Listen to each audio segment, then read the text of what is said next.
Shelley, how do you use your body-centered approach to work with couples? I draw a lot from Drs. Gay and Catalin Hendricks. Their book, At the Speed of Life, A Guide to Body-Centered Psychotherapy, was one of the first texts that I learned about body-centered psychotherapy and counseling. And they also, I think they've moved away from that work now and mostly address work with couples. And they have something that they call the unarguable truth, or the microscopic truth, or the dangerous truth. And they talk about how, or that model for couples therapy is how when we're in relationship, we often think that we're telling the truth to ourselves and to our partners, but often we're not. And it's not that we're intentionally lying. It's that oftentimes we don't know the truth, what's really happening in us. So I'll give you an example of one that something that I see that's very common. Often couples will come to see me, and I'll support maybe.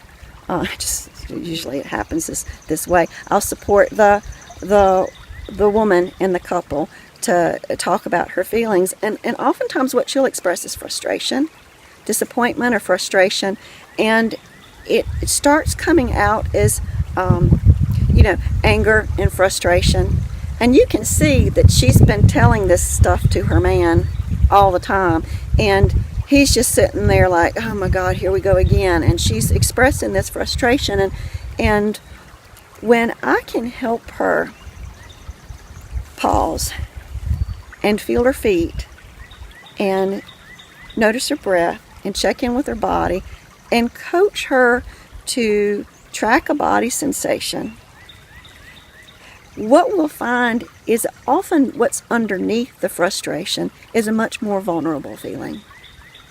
Often there's a feeling, a fear of being left, a fear of being abandoned, a fear of not being good enough, a fear of being rejected. And these feelings go way back and usually predate the relationship. But these are the feelings that are getting triggered by the relationship. Does that kind of make sense? So what's beautiful about body-centered psychotherapy, using body-centered work with clients, is that it helps us get to the truth of what's really going on underneath the complaint. And I've seen magical things happen, because when somebody is talking and they think they're talking about their feelings and they're saying, I feel like you don't listen to me. Well, first of all, that's not a feeling. I feel like you don't listen to me is not a feeling. But it says, I feel frustrated that you don't listen to me. And when someone's on the receiving end of that, after a while it just sounds like, the Charlie Brown thing, wah, wah, wah, wah, and he's not even hearing what's being said. But again, if someone can look underneath that, and what I've seen happen time and time again, it's so beautiful when someone can track and get to the feeling that's underneath, the feeling of frustration, and the tears come and say, and the vulnerable feeling is made a safe space for it, and they can say, the woman can say, I feel afraid. I know this doesn't make sense, but I'm afraid you're going to leave me.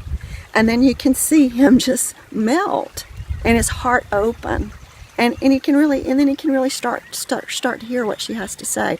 So that's what makes using body-centered techniques and couples counseling just that much faster, because we get right to it.